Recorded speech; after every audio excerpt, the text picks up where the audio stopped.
हरे कृष्णा। दंडवत प्रणाम। हरे कृष्ण प्रभु हरे जी कृष्णा दंडवत दंडवत प्रणाम। प्रणाम। हरे कृष्ण प्रभु नमः। कृष्णा हरे कृष्ण स्टार्ट प्रभु करिवा। राम प्रभु। हरे ओम कृष्ण। अज्ञानतिमिरान्धस्य ज्ञानाञ्जनशलाकया चक्षुरुन्मिलितं येन तस्मै श्रीगुरवे नमः।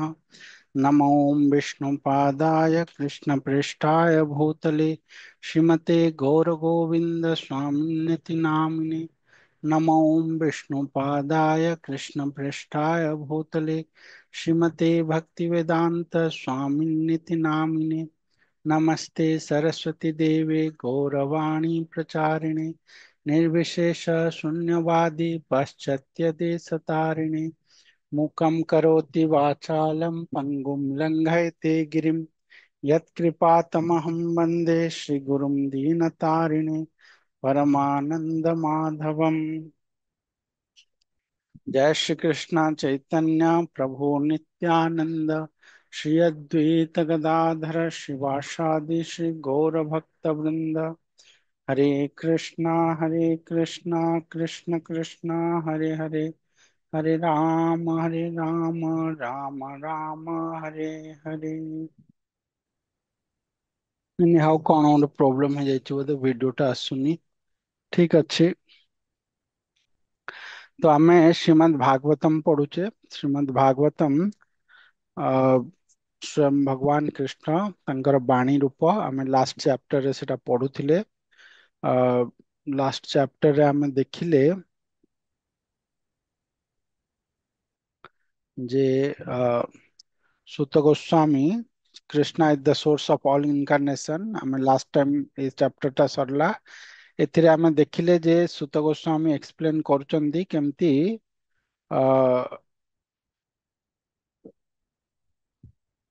केमती श्रीमद् भागवतम भगवान कृष्णଙ୍କର ସମସ୍ତ ଅବତାର से एक्सप्लेन कले। आउ लास्ट आड़क श्रीमद् भागवतम महात्म्य कहते जे केमती आ,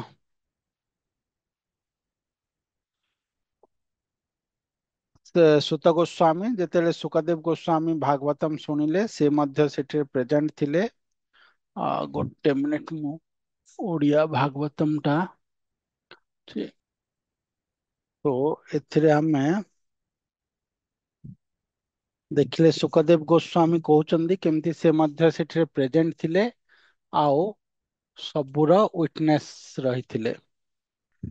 आउ श्रीमद् भागवतम विषय रे आउरी मध्य कहले सुखदेव गोस्वामी जे ई भागवत पुराण सूर्यंक सदृश उज्जवल एवं भगवान कृष्णंकर स्वधाम को प्रत्यावर्तन परे ଏହି पुराण ଯେତେବେଳେ ଭଗବାନ କୃଷ୍ଣ ତାଙ୍କର ଲୀଳା ସାଙ୍ଗ କରିକି ଗୋଲୋକ ବୃନ୍ଦାବନ କୁ ପ୍ରତ୍ୟାବର୍ତ୍ତନ କଲେ ତ ଏ ଜଗତରେ ଧର୍ମଟା କାହାର ଇଏରେ ରହିଲା?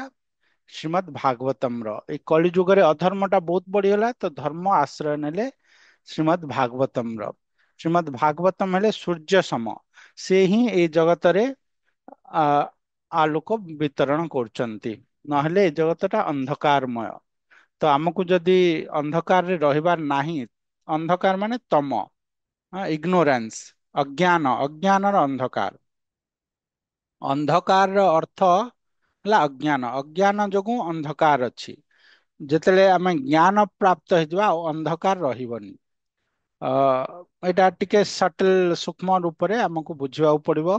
ଯେତେବେଳେ ଆମେ ପାଠ କରୁ ଓମ୍ ଅଜ୍ଞାନ ତିମିରାନ୍ଧସ୍ୟ ଜ୍ଞାନାଞ୍ଜନ ଶଲାକୟା ଚକ୍ଷୁରୁନ୍ମିଳିତମ୍ येन ତସ୍ମୈ ଶ୍ରୀ ଗୁରବେ ନମଃ।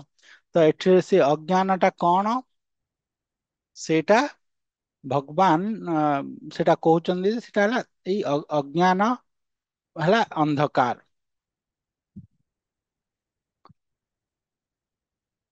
ଆଉ ଏଇ ଅଜ୍ଞାନ ଯେତେବେଳେ ଜ୍ଞାନ ଆସିଯାଏ ଆମକୁ ତ ଅନ୍ଧକାର ଟା ଦୂର ହେଇଯାଏ।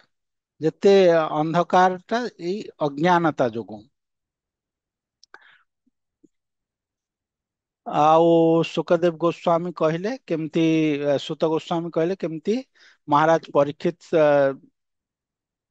ଙ୍କୁ ମିଳିଥିଲା ଅଭିଶାପ।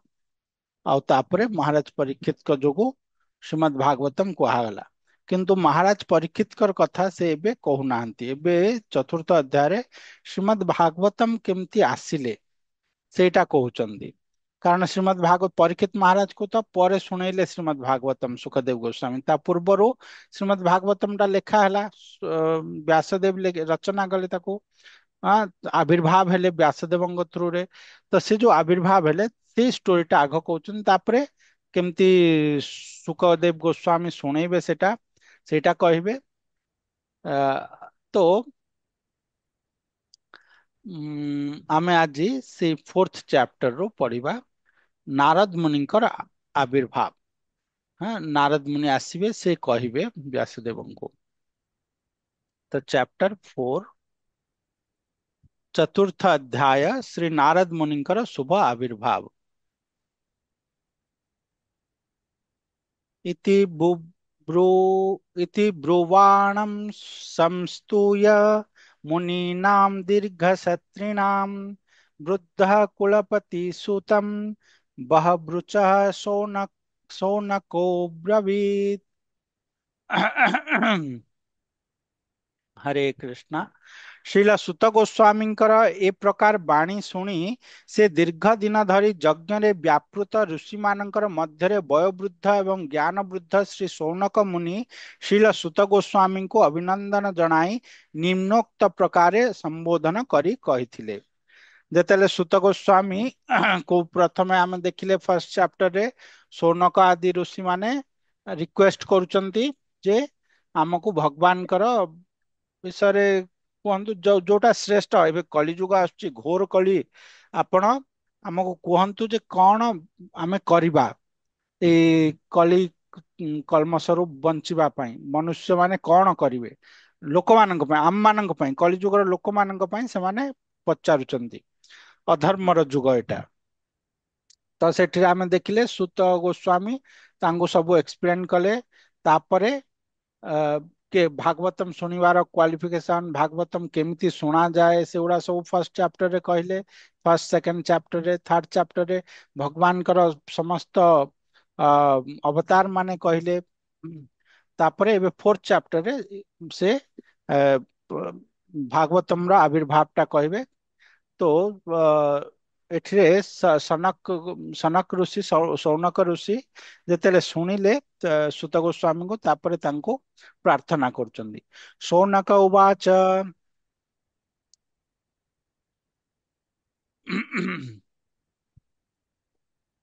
ଏଟା ଫାର୍ଷ୍ଟଟା ଥିଲା ବ୍ୟାସ ଉବାଚ। ଠିକ ଅଛି, ବ୍ୟାସଦେବ ଭାଗବତମ ଏଟା କହୁଛନ୍ତି। ତାପରେ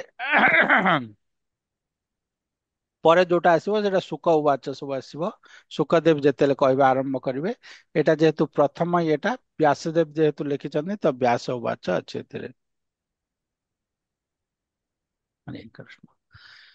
ଶୌନକ ଉବାଚ सूत सूत महाभाग वदनो वदतांबर कथां भागवतीं पुण्यां यदाह भागवांशुकः। ଶ୍ରୀ ସୌନକ ମୁନି କହିଲେ, ହେ ସୁତ ଗୋସ୍ୱାମୀ, ଯେଉଁମାନେ କହିପାରନ୍ତି ବା ଆବୃତ୍ତି କରିପାରନ୍ତି ସେମାନଙ୍କ ମଧ୍ୟରେ ଆପଣ ଅତ୍ୟନ୍ତ ଭାଗ୍ୟବାନ ଏବଂ ସମ୍ମାନନୀୟ ଅଟନ୍ତି। ଅତ୍ୟନ୍ତ ଶକ୍ତିଶାଳୀ ଓ ମହାନ ମହର୍ଷି ଶ୍ରୀଲ ସୁକଦେବ ଗୋସ୍ୱାମୀ ଯେଉଁ ଶ୍ରୀମଦ୍ ଭାଗବତମର ପବିତ୍ର କଥା କହିଥିଲେ, ତାହା ଦୟାକରି ଆପଣ ଆମ୍ଭମାନଙ୍କୁ କୁହନ୍ତୁ। ୟା ପୂର୍ବରୁ ସୁତ ଗୋସ୍ୱାମୀଙ୍କୁ ସେ ସମସ୍ତେ ରିକ୍ୱେଷ୍ଟ କରିଛନ୍ତି ଯେ ଆମକୁ ଯାହା ଶ୍ରେଷ୍ଠ ସେଇଟା କୁହନ୍ତୁ। ତ ସୁତ ଗୋସ୍ୱାମୀ କହିଲେ ଯେ ସବୁଠୁ ଶ୍ରେଷ୍ଠ ହେଲା ଶ୍ରୀମଦ୍ ଭାଗବତମ। ଆଉ ଯିବା ଲେଖେ। ଶ୍ରୀମଦ୍ ଭାଗବତମ ସେ କହିବା ଆରମ୍ଭ କଲେ। ସୁତ ଶ୍ରୀମଦ୍ ଭାଗବତମ ବୋଲି ସେ କହିଲେ। ତ ବର୍ତ୍ତମାନ ଶୌନକ ଋଷି ତାଙ୍କୁ ଶ୍ରୀମଦ୍ ଭାଗବତମ କହିବା ପାଇଁ ରିକ୍ୱେଷ୍ଟ କରୁଛନ୍ତି। ଏଠି ଗୋଟେ ଶବ୍ଦ ୟୁଜ ହେଇଛି, ମହାଭାଗା, ମାନେ ମୋଷ୍ଟ ଫର୍ଚୁନେଟ, ସବୁଠୁ ବଡ ଭାଗ୍ୟବାନ। ହଁ, ଏଇ ମହାଭାଗା ଶବ୍ଦଟା ଭାଗବତମରେ ଆଉ ଗୋଟେ ସ୍ଥାନରୁ ୟୁଜ ହେଇଛି। ହଁ, ଯେତେବେଳେ ଉଦ୍ଧବ ଯାଇଛନ୍ତି ଗୋକୁଲକୁ, ସେ ଏଇଟା ୟୁଜ କରୁଛନ୍ତି। ନା ନା ନା, ସେ ସମୟରେ ସେଟା ଇଏ, କିନ୍ତୁ ପରୀକ୍ଷିତ ମହାରାଜ କହୁଛନ୍ତି जे यशोदा ही महाभागा। सेटा बहुत सुंदर श्लोकटा। ये यशोदा कितने भाग्यवान, तांकर भाग्य को से कल्पना करि पारुनांती। हाँ, यशोदा च महाभागा सुतो विजहतु शुचः।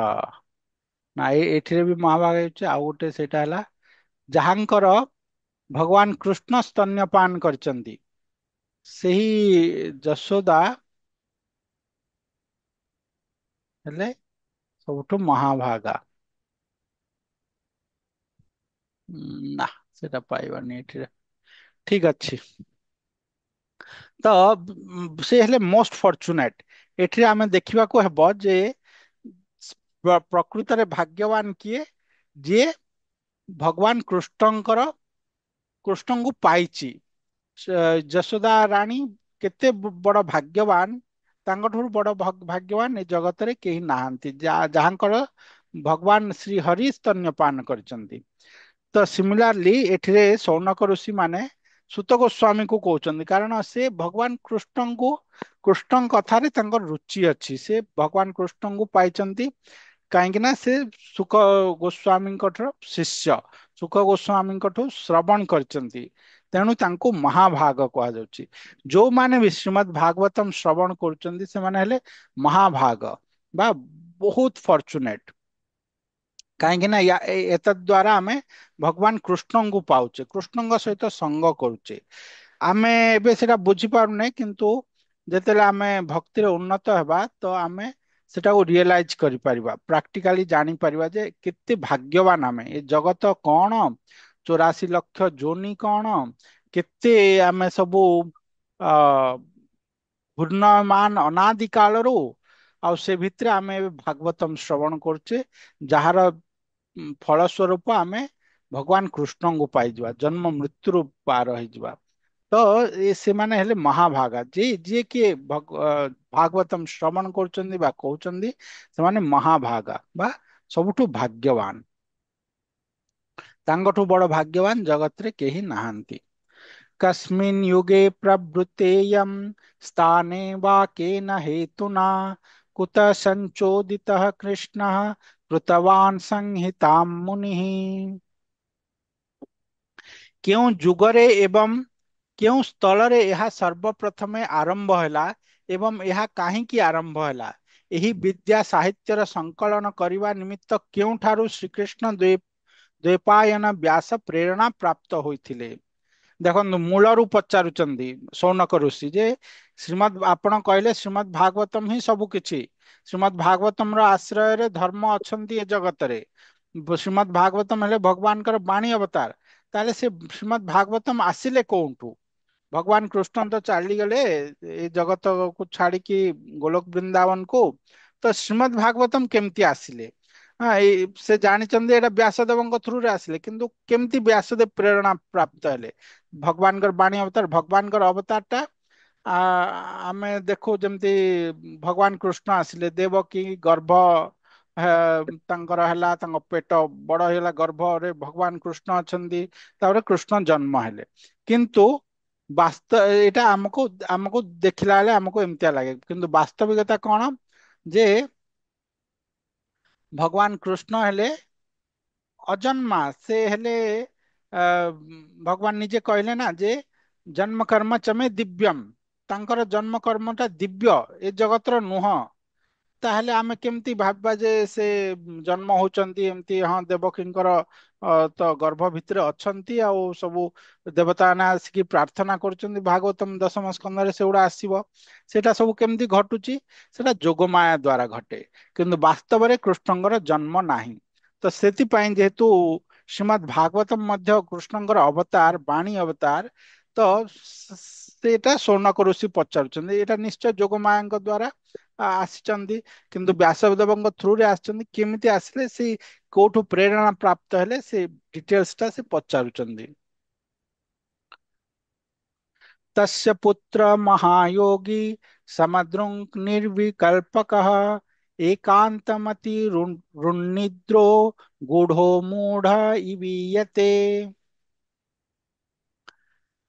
ତାଙ୍କର ବ୍ୟାସଦେବଙ୍କର ପୁତ୍ର ଜଣେ ମହାନ ଭକ୍ତ ସମଦର୍ଶୀ ଓ ବ୍ରହ୍ମନିଷ୍ଠ ଥିଲେ, ଯାହାଙ୍କର ଚିତ୍ତ ସର୍ବଦା ବ୍ରହ୍ମ ଚିନ୍ତନରେ ନିମଗ୍ନ ଥିଲା, କିନ୍ତୁ ସେ ସର୍ବଦା ଅନ୍ତର୍ମୁଖୀ ହୋଇ ରହୁଥିବା ଅଜ୍ଞାନୀ ଭଳି ପ୍ରତୀତ ହେଉଥିଲେ। ସେ ସାଂସାରିକ କ୍ରିୟାକଳାପ ଠାରୁ ବହୁ ଊର୍ଧ୍ୱରେ ଥିଲେ। ଏଠିରେ ସୁଖଦେବ ଗୋସ୍ୱାମୀଙ୍କର କଥା କହୁଛନ୍ତି ଯେ ଆପଣ କହିଲେ ସୁଖଦେବ ଗୋସ୍ୱାମୀ ଏଇଟା କହିଛନ୍ତି। ଆଉ ସେ କୋଉ ପରିସ୍ଥିତିରେ କହିଲେ ସୁଖଦେବ ଗୋସ୍ୱାମୀ? ଯେତେବେଳେ ସବୁ ଋଷିମୁନି ମାନଙ୍କୁ ପଚାରି ସାରିଥିଲେ, ଗଙ୍ଗା ତଟକୁ ଗଲେ ଯେତେବେଳେ ତାଙ୍କୁ ଜାଣିପାରିଲେ ଯେ ଆଉ 7 ଦିନ ରହିଲା, ପରୀକ୍ଷିତ ମହାରାଜ ଜାଣିଲେ ତାଙ୍କ ଜୀବନ ଆୟୁ କାଳ ଆଉ 7 ଦିନ ମାତ୍ର। ଇମିଡିଏଟଲି ତାଙ୍କର ରାଜ୍ୟ ତ୍ୟାଗ କରିକି ଗଲେ ଗଙ୍ଗା ତୀରକୁ। ଗଙ୍ଗା ତୀରରେ ଇମିଡିଏଟଲି ସବୁ ଋଷିମୁନି ମାନେ ପହଞ୍ଚିଗଲେ। ଆରେ ଏଡେ ବଡ ଶୁଦ୍ଧ ଭକ୍ତ ଶରୀର ଛାଡିବେ, ଚାଲ ଯିବା। ସମସ୍ତେ ଆସି ପହଞ୍ଚିଲେ। ସମସ୍ତଙ୍କୁ ସେ ପଚାରିଲେ ଯେ ଯାହାର ମୃତ୍ୟୁ 7 ଦିନରେ ଥିବ ତାକୁ କଣ କରିବା ଉଚିତ। ତ ସେଠିରେ ସବୁ ଋଷିମାନି ମାନେ ଗୁଡାଏ ଜିନିଷ କହିଲେ, ଯଜ୍ଞ ତପ ଗୁଡାଏ ଜିନିଷ କହିଲେ। ଆଉ ସେଠିରେ ସେତେବେଳେ ଲାଷ୍ଟ କୁ ପହଞ୍ଚିଲେ ସୁଖଦେବ ଗୋସ୍ୱାମୀ। ସେ ସବୁବେଳେ ବ୍ରହ୍ମନିଷ୍ଠ ରହୁଥିଲେ, କିନ୍ତୁ ସେ ଏବେ ଗୋଟେ ଶୁଦ୍ଧ ଭକ୍ତ ହେଇଯାଇଛନ୍ତି। ସେ ଜନ୍ମରୁ ଶୁଦ୍ଧ ଭକ୍ତ ହେଇକି ଜନ୍ମ ହେଇ ନଥିଲେ, ସେଟା ଲୀଳା, ସେ ରାଧାଙ୍କର ସୁକ। କିନ୍ତୁ ସେ ଲୀଳାରେ କଣ ଗୋଟେ ବ୍ରହ୍ମବାଦୀ ହେଇକି ଜନ୍ମ ହେଇଥିଲେ। ହଁ, ବ୍ୟାସଦେବଙ୍କର ପୁତ୍ର ଗୋଟେ ବ୍ରହ୍ମବାଦୀ। କିନ୍ତୁ ସେ ଯେତେବେଳେ ଭାଗବତମ ଶ୍ରବଣ କଲେ, ସେଟା ବହୁତ ସୁନ୍ଦର ଷ୍ଟୋରି ଅଛି, ଆମେ ଆଗକୁ ପଢିବା, ସେଗୁଡା କହିବା। ସେ ଭାଗବତମ ଶ୍ରବଣ କଲା ପରେ ସେ କଣ ଭକ୍ତି ଭକ୍ତ ହେଇଗଲେ। ଭାଗବତମର ଏତେ ମହିମା, ବ୍ରହ୍ମବାଦୀରୁ ଭକ୍ତ ହେଇଗଲେ। ଯେମିତି ଚତୁଷ୍କୁମାର ବହୁତ ବଡ ବ୍ରହ୍ମବାଦୀ ଥିଲେ, କିନ୍ତୁ ଯେତେବେଳେ ସେମାନେ ଭଗବାନଙ୍କର ପାଦରେ ଅର୍ପଣ ହେଇଥିବା ତୁଳସୀର ଗନ୍ଧ ତାଙ୍କ ନାକକୁ ଗଲା, ତାପରେ ସେମାନେ ସବୁ ଭକ୍ତ ହେଇଗଲେ। କାହିଁକି ନା ବ୍ରହ୍ମରୁ ବି ତାଙ୍କର ଏଜିଟେସନ ଆସିଲା, ଆରେ ଆମେ ବ୍ରହ୍ମରେ ଲୀନ, ଫିର ବି ଏଇଟା କଣ ଆମକୁ ଆକର୍ଷଣ କରୁଛି। ତ ସିମିଲାରଲି ସୁଖଦେବ ଗୋସ୍ୱାମୀଙ୍କର ମଧ୍ୟ ସେଇ ତଦ୍ରୂପ ହେଇଥିଲା। ତ ସେ ପଚାରୁଛନ୍ତି, ସେ ଯୋଉ ବ୍ରହ୍ମନିଷ୍ଠ ଲୋକ, ଏଠିରେ ଆଉ ଗୋଟେ କଥା କୁହାହେଲା ଯେ ଆ ଏକାନ୍ତ ମତିର ଉନ୍ନିଦ୍ରୋ।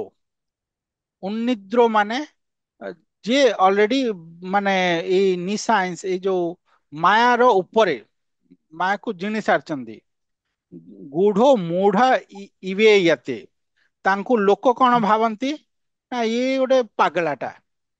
ଏମିତି ଆମେ ବହୁତ ଦେଖିବା ଯେ ଯୋଉମାନେ ଶୁଦ୍ଧ ଭକ୍ତ ମାନେ, ସେମାନେ ଏଇ ଜଗତ ମାୟାକୁ ଜିଣି ସାରିଛନ୍ତି। ସେମାନେ ମାୟାରେ ରହିବାକୁ ଚାହାନ୍ତିନି। ସେମାନେ ଏ ଜଗତରେ ଥିଲେ ସୁଦ୍ଧା ସେମାନେ ସବୁବେଳେ ଜଗତ ଠାରୁ ଅଲଗା ରୁହନ୍ତି। ଯେମିତି ଜଡ ଭରତର କେସ୍ ଆସିବ, ଆମେ ପଢିବା, ସେଟା ବିସ୍ତାର ଭାବରେ ପଢିବା ଜଡ ଭରତଙ୍କ କଥା। ସେଥିରେ ଆମେ ଦେଖିବା ଯେ ଜଡ ଭରତ ଏଇ ଜଗତରେ ସବୁ କରୁଥିଲେ କାମ ସବୁ, କିନ୍ତୁ କାହା ସହିତ କଥା ହେବେନି। ସବୁ ଜାଣିଥିଲେ କିନ୍ତୁ କାହା ସହିତ କଥା ହେବେନି। ଯାହା କହିବ ଯିଏ ସେ ସେଇଟା କରିଦେବେ, ଗୋଟେ ପାଗଳାଙ୍କ ଭଳିଆ ସେ ରହୁଥିଲେ। ତ ଯିଏ ଭକ୍ତିରେ ଅତି ଉନ୍ନତ ପରମହଂସ, ତାଙ୍କୁ ଲୋକ ସେୟା ଭାବନ୍ତି। କାହିଁକି ନା ସେମାନେ ଭଜନାନନ୍ଦୀ ମାନେ, ସେମାନେ ତାଙ୍କର କେବଳ ଭଜନରେ, ସେମାନେ ଏ ଲୋକଙ୍କର କଥା ଏ ସବୁରେ ଟାଇମ ୱେଷ୍ଟ କରନ୍ତିନି। ସମୟଟା ବହୁତ ମୂଲ୍ୟବାନ, ସେମାନେ ଜାଣିଛନ୍ତି। ତେଣୁକରି ସେମାନଙ୍କୁ ଲୋକ ଭାବନ୍ତି ଯେ ପାଗଳା ଭଳିଆ। ସେମିତି ଆ ଆମ ସୁଖଦେବ ଗୋସ୍ୱାମୀ ମଧ୍ୟ ସେ ବ୍ରହ୍ମନିଷ୍ଠ ହେଇଥିଲେ। ତାପରେ ଏଡେ ବଡ ଭକ୍ତ ହେଲା ପରେ ତାଙ୍କୁ ଲୋକ ଭାବିଲେ ପାଗଳା ଭଳିଆ, ସେ କାହା ସହିତ କଥା ହେବେନି, କିଏ କଣ କହିଲେ ଶୁଣିବେନି, ନିଜ ବାଟରେ ରହିବେ। ଆ ଗୋଟେ ସୁନ୍ଦର କଥା ଆସେ, ଆ ଆମ ଗୌରକିଶୋର ଦାସ ବାବାଜୀ ମହାରାଜ, ସେ ଏଡେ ବଡ ଭକ୍ତ, ସେ କଣ କରୁଥିଲେ ନା, ସେ କିଛି ପାଠ ପାଠ ପଢିନାହାନ୍ତି, ସେ ବସିଥିବେ। ତାଙ୍କ ଆଶ୍ରମରେ ବସିଥିବେ। ସେଠିରେ ଗୋଟେ ଧର୍ମଶାଳାରେ ସେ ତାଙ୍କୁ ରୁମ ଦେଲାରୁ ସେ କହିଲେ ମୁଁ ରୁମ ରେ ରହିବିନି, ଲେଟ୍ରିନ୍ ପାଖରେ ରହିବି। ସେ ଲେଟ୍ରିନ୍ ପାଖରେ ଯାଇକି ରହୁଥିଲେ। ବୁଲିବେ ବୁଲିବେ ଆସିବେ, ସେଠି ରହିବେ, ଏମିତି। ତ ସେଟା ବହୁତ ତାଙ୍କର ଷ୍ଟୋରି ଅଛି। ଗୋଟେ ବୁଢୀ ସେଠିରେ ସେବା କରୁଥିଲା। ତ ଦିନେ କଣ ହେଇଛି, ଗୋଟେ ସାପ ଆସିକି ସେଇଠି ବସିଛି। ବାବାଜୀ ମହାଶୟ ସେଠି ବସିଛନ୍ତି, ଗୌରକିଶୋର ଦାସ ବାବାଜୀ ମହାରାଜ। ସେ ସାପକୁ ଦେଖୁଛନ୍ତି, କିନ୍ତୁ ସେ ସାପରେ କୃଷ୍ଣଙ୍କୁ ଦେଖୁଛନ୍ତି। ସେ ଆଉ ସାପ ଜ୍ଞାନ ନାହିଁ ତାଙ୍କର। ବୁଢୀଟା ଦେଖିଦେଲା ଦୂରରୁ, ଆରେ ସାପ ଅଛି ସେଠିରେ, ବାବାଜୀ ମହାରାଜ ବସିଛନ୍ତି, ଏ ସାପଟା କାମୁଡିବ ଏବେ ତାଙ୍କୁ। ତ ବୁଢୀ ଚିତ୍କାର କଲା ସେଠିରୁ, ବୁଢୀ ଚିତ୍କାର କଲା, ଆରେ ଏ କଣ କଲୁ, ଆରେ ସାପଟା ଅଛି, ଭାଗ ସେଠରୁ ପଳା, ଏ ବାବାଜୀ ତୁ ପାଗଳ ହେଇଗଲୁ, ଇଏ ହେଲୁ ସେ ହେଲୁ ବୋଲିକି। ତ ଗୌରକିଶୋର ଦାସ ବାବାଜୀ ମହାରାଜ ସେ ବୁଢୀ ଉପରେ ପାଗଳା ହେଲେ। ତୋର କଣ ଯାଉଛି ମୁଁ ମରିଲେ କି ବଞ୍ଚିଲେ, ତୁ ଏଠରୁ ପଳା, ତୁ ଏଠରୁ ପଳା, ତାକୁ ଏମିତି ପାଟି କଲେ। ତାପରେ ସେ କହିଲା ତୁ ମର କି ବଞ୍ଚେ ମୁଁ ଜାଣିନି, ମୁଁ ଯାଉଛି, ମୁଁ ତୋତେ ବଞ୍ଚେଇବା ପାଇଁ ଟ୍ରାଏ କରୁଛି, ତୁ ମତେ ଶୋଧୁଛୁ। ସେ ରାଗିଗଲା, ବୁଢୀଟା ପଳେଇଲା। କିନ୍ତୁ ବାସ୍ତବରେ ସେ ସାପ କଣ ତାଙ୍କର ଇଏ କରିବ, ଅନିଷ୍ଟ କରିବ କି? ହଁ, ଯେତେ ବଡ ନାଗ ସାପ ହେଇଥାଉ, ସେ ତ ସବୁଠି କୃଷ୍ଣଙ୍କୁ ଦେଖୁଛନ୍ତି। ତ ବାହ୍ୟ ବାହ୍ୟ ଲୋକଙ୍କ ପାଇଁ ସେ ପାଗଲା। ହଁ, ସେ ବୁଢୀ ପାଟି ଗଲା, ପାଗଲା ନା କଣ, କାହିଁକି ଏମିତି ବସଛୁ, ସେ ସାପଟା ଏବେ କାମୁଡି ଦେବ, ସବୁ ପାଖକୁ ଗଲାଣି, ସେଠି ଅଛି। ବଟ୍ ତାଙ୍କୁ କିଛି ଫରକ ପଡୁନି। ତ ସିମିଲାରଲି ସୁକ ଗୋସ୍ୱାମୀ ମଧ୍ୟ ସେଇଭଳିଆ ବ୍ରହ୍ମନିଷ୍ଠ। ସେ ସବୁବେଳେ ସେ ମହାନ ଭକ୍ତ ଥିଲେ। ତାଙ୍କୁ ଲୋକ ପାଗଳା ପ୍ରାୟ ବୁଝିବେ, କିନ୍ତୁ ସେ ସବୁବେଳେ ଭଗବାନଙ୍କର ଭକ୍ତିରେ ଲୀନ ରହୁଥିଲେ। ତେଣୁ କରି ତାଙ୍କୁ ଇଏ କୁହାଯାଉଥିଲା। ଉଁ, ସେ ଏତେ ବଡ ଭକ୍ତ ଥିଲେ। ଟେକ୍ସଟ 5। दृष् दृष्ट्वा दृष्ट्वानुयान्तम् ऋषिमात्मजमप्यनग्नम् देव्यो ह्रिया परिदर्धुना सुतस्य चित्रम् तद्वीक्ष्य पृच्छति मुनौ जगदुस्तवास्ति स्ति स्त्रीपुंविदा स्त्रीपुंभिदा न तु सुतस्य विविक्त दृष्टे। हरे कृष्ण। ଯେତେବେଳେ ବ୍ୟାସଦେବ ନିଜର ପୁତ୍ରଙ୍କ ପଛରେ ଦୌଡୁଥିଲେ, ସେତେବେଳେ ଉଲଗ୍ନ ହୋଇ ସ୍ନାନ କରୁଥିବା ଯୁବତୀଗଣ ତାଙ୍କୁ ଦେଖି ଲୁଗାରେ ଶରୀର ଢାଙ୍କି ଦେଲେ।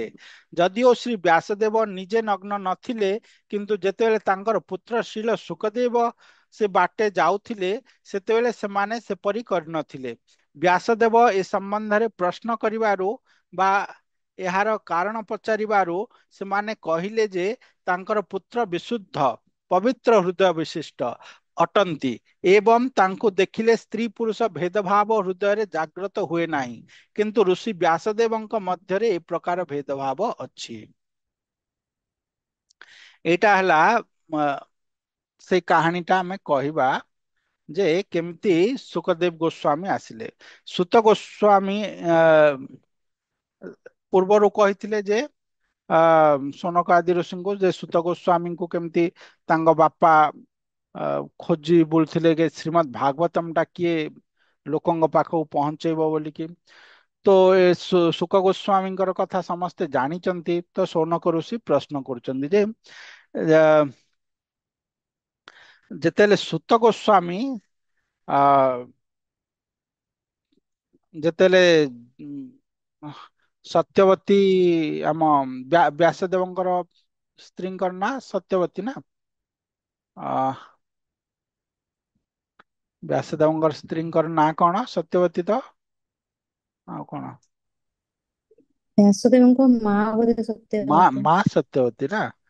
ବ୍ୟାସଦେବଙ୍କର ୱାଇଫଙ୍କର ନାଁ ଓକେ, ବ୍ୟାସଦେବଙ୍କର ମା ହେଲେ ସତ୍ୟବତୀ ନାଇଁ କି? ବ୍ୟାସଦେବଙ୍କର ମା ହେଲେ ସତ୍ୟବତୀ ନା ମଦର। ହଁ, ବ୍ୟାସଦେବଙ୍କ ମା ହେଲେ ସତ୍ୟବତୀ। ଠିକ ଅଛି। ବ୍ୟାସଦେବଙ୍କର ପତ୍ନୀଙ୍କ ନାଁ ମୁଁ ଭୁଲି ଯାଇଛି, ସୁଖଦେବ ଗୋସ୍ୱାମୀଙ୍କର ମାଙ୍କର ନାଁ। ଏନିହାଉ, ଯେତେବେଳେ ସେ ଗର୍ଭବତୀ ଥିଲେ, ତ ସେ ସମୟରେ କଣ ହେଲା ନା, ସୁଖଦେବ ଗୋସ୍ୱାମୀ 9 ମାସ ପରେ ମଧ୍ୟ ବାହାରିଲେନି। ତ ବ୍ୟାସଦେବ ତାଙ୍କର ଦିବ୍ୟ ଦୃଷ୍ଟିରେ ଦେଖିଲେ ପୁତ୍ର ଭିତରେ ଅଛି ଗର୍ଭରେ, କିନ୍ତୁ ସେ ବାହାରିବା ପାଇଁ ନାରାଜ। ତାଙ୍କୁ ପଚାରିଲେ ତୁ ବାହାରୁନୁ? ସେ କହିଲେ ନା, ମୁଁ ବାହାରିବିନି। କାହିଁକି ନା ମୁଁ ବାହାରିଲେ ମତେ ମାୟା ଗ୍ରାସ କରିଦବ। ଏମିତି ସେ 12 ବର୍ଷ କାଳ ସେ ପେଟ ଭିତରେ ରହିଲେ, ମାଙ୍କ ଗର୍ଭ ଭିତରେ, ବାହାରିଲେନି। ତ ଏଟଲାଷ୍ଟ ତାଙ୍କର ଜନ୍ମ କାହିଁକି ହଉଛନ୍ତି, ବ୍ୟାସଦେବ ଚାହୁଁଛନ୍ତି ଯେ ଶ୍ରୀମଦ୍ ଭାଗବତମ ଟା ଜଣେ ପ୍ରଚାର କରିବା ପାଇଁ ଦରକାର। ତ ଶ୍ରୀଲ ବ୍ୟାସଦେବ ତାଙ୍କୁ ଅଭୟ ବରଦାନ ଦେଲେ ଯେ ମୁଁ ତୋତେ ଅଭୟ ବରଦାନ ଦଉଛି, ତୁ ଜନ୍ମ ହେଲା ପରେ ତୋତେ ମାୟା ସ୍ପର୍ଶ କରିବନି, ତୁ ଆସେ। ତ ଆ ଶୁକ ଗୋସ୍ୱାମୀ କଣ କଲେ ନା, ତ କହିଲେ ଏଇଟା ଆମର କଥାରେ ଶୁଣିଛେ, ଶାସ୍ତ୍ର ମୁଁ ଏଇଟା ପଢିନି, ଲୋକ କଥାରେ ଅଛି ଯେ ତାଙ୍କୁ କହିଲେ କପଡା ଦିଅ ମତେ। ତ ତାଙ୍କୁ ତାଙ୍କ ମା କପଡା ଖାଇଲେ, ଗୋଟେ ଛୋଟ କୌପିନ ପରିକା ଖାଇଲେ। ସେ କୌପିନ ପିନ୍ଧିକି ସେ ବାହାରକୁ ବାହାରିଲେ। କାହିଁକି ନା ଯେତେବେଳେ ମନୁଷ୍ୟ ଜନ୍ମ ହୁଏ ତାଙ୍କୁ ପ୍ରତ୍ୟେକ ମନୁଷ୍ୟକୁ ମାତ୍ର ହନନ ଦୋଷଟା ଲାଗେ। କିନ୍ତୁ ସେ ସୁକଦେବ ଗୋସ୍ୱାମୀ ଏତେ ନିଷ୍ପାପ ଥିଲେ, ସେ କିଛି ପାପର ଭାଗି ହେବାକୁ ଚାହୁଁନଥିଲେ। ସେ କୌପିନ ପିନ୍ଧିକି ଅ, ଗର୍ଭରୁ ବାହାରିଲେ। ଆଉ ଯେମିତି ବାହାରିଲେ 12 ବର୍ଷର ବାଳକ ରୂପରେ ଇମିଡିଏଟଲି ଘର ତ୍ୟାଗ କରି ଚାଲିଲେ। କିଛି କଥାବାର୍ତ୍ତା ନାହିଁ, କାହିଁକି ନା ସେ ଏତେ ବଡ ବ୍ରହ୍ମବାଦୀ ଥିଲେ, ସବୁବେଳେ ବ୍ରହ୍ମରେ ସେ ଲୀନ ରହୁଥିଲେ। ତ ସେ ମାୟାକୁ ଦେଖୁ ନଥିଲେ। ସବୁ ମାନେ ଇଭେନ ସ୍ତ୍ରୀ ପୁରୁଷର ଡିଫରେନ୍ସ ମଧ୍ୟ ସେ ଜାଣୁନଥିଲେ, ଏତେ ବଡ ବ୍ରହ୍ମବାଦୀ ଥିଲେ। କେବଳ ଭଗବାନଙ୍କଠି ଲୀନ, କିନ୍ତୁ ଭଗବାନଙ୍କର ନିରାକାର ରୂପ ବ୍ରହ୍ମରେ, ଭଗବାନଙ୍କର ସାକାର ରୂପକୁ ସେ ଆସ୍ୱାଦନ କରିନାହାନ୍ତି। ବ୍ରହ୍ମାଙ୍କର ନିରାକାର ଇଏ ଥିଲେ, ବ୍ରହ୍ମବାଦୀ ଥିଲେ, ମାୟାରୁ ବହୁତ ଉର୍ଦ୍ଧ୍ୱରେ। ତ ସେ ଇମିଡିଏଟଲି ଘର ତ୍ୟାଗ କରି ଚାଲିଲେ।